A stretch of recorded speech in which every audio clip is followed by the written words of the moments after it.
네, 저희 중국 시장이 이제 출발을 하고 있습니다. 상해 종합지수가 전거래일 대비 0.15% 하락하면서 2050선에서 개장하고 있습니다. 상해 종합지수가 전일 닷새 만에 쉬어가는 움직임을 보이기도 했는데요. 시장의 움직임이 일단은 조금 숨고르기가 이어지고 있는 것으로 판단이 됩니다. 이번 주 상당히 기대를 가지면서 상승한 부분들이 있고요. 전일 그리고 오늘 역시 쉬어가는 움직임이 나오고 있습니다. 중국 증시에 대한 이야기들 함께 이야기를 좀 나눠볼 텐데요. 김경환 연구원이 연결이 되어 있습니다. 연결을 해보죠. 안녕하세요.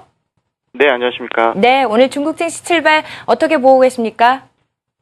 네, 일단은 어제 약보합세로 좀 마감이 됐었는데 아무래도 전인대 이슈와 무관하게 지금 최근에 또 신용위험 관련돼서 좀 언급들이 좀 나오고 있어서 조금 어떤 시장 자체는 분위기가 조금 좀 눌러진 채로 출발한 게 아니라 이렇게 보고 있습니다.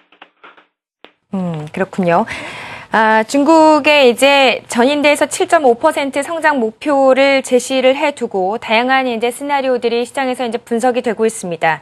중국 정부의 진정한 속내가 어떤 것일지 시장에서 이제 주목하는 바일 텐데요.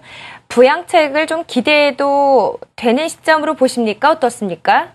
네, 일단 어제 시장의 좀 반응을 보시면 아시겠지만 상해 증시가 그냥 미지근한 좀 모습을 보였었는데 아무래도 예상했던 수준이어서 그런 게 아니냐라고 보고 있습니다. 일단 잘 아시는 대로 성장 목표가 7.5% 그대로 걸렸고 작년과 비슷한 수준의 통화 정책이나 재정 정책이 유지된다라고 얘기를 했는데 일단 하향 조정을 하지 않은 것 자체에 대해서 시장은 좀 안도를 할 거라고 좀 생각을 하고 있습니다.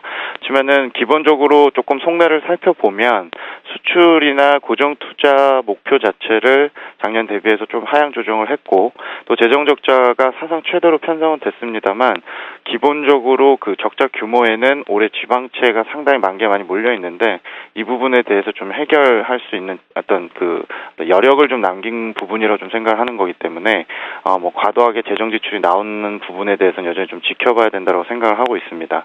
그리고 지방 전인대에서도 성장 목표를 좀 하향 조정하면서 이번에 성장 목표를 굳이 낮추지 않겠냐라고 좀 봤었던 이유였었는데 실제로 지방 정부 입장에서는 올해 좀 갚을 돈이 많고 전체적으로 재정 지출을 하려면 여러 가지 지원이 좀 필요한 상황이기 때문에 지방 정부가 주도하는 정부 투자가 작년 대비해서 크게 나아지지 않는다고 본다면 투자 경기에 대해서 기대치를 좀 낮춰야 되는 게 아니냐라고 보고 있습니다. 그래서 실질적으로는 7.5%라는 수치는 작년 같은 경우는 하한선의 의미였다면 올해는 조금 중간값 혹은 조금 하향할 가능성도 여전히 있지 않겠냐라고 보고 있습니다. 부양책에 대해서 시장의 기대가 높은데 저는 작년과 좀 비슷한 스킴으로 보고 있습니다. 작년에도 보면 6월까지 경기가 안 좋았다가 7월 달에 어떤 성장 하한선 지키겠다 하면서 이제 정책이 나왔었는데 올해 같은 경우도 사실 2분기 같은 경우는 현재 경기가 많이 둔화됐음에도 불구하고 물가 부담이나 혹은 신용 관련 이슈들이 좀 있기 때문에 중국 정부 입장에서는 금융 규제 같은 걸 좀 하고자 하는 걸 좀 할 거라고 좀 보고 있고요.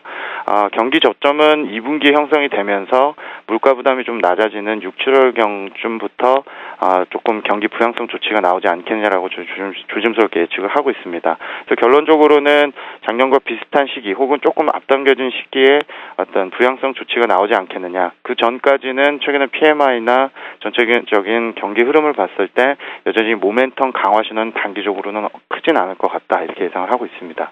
네, 중국 증시에서 가져볼 만한 포인트들까지 분석을 해봤습니다. 현대증권의 김경환 연구원과 함께했습니다. 고맙습니다.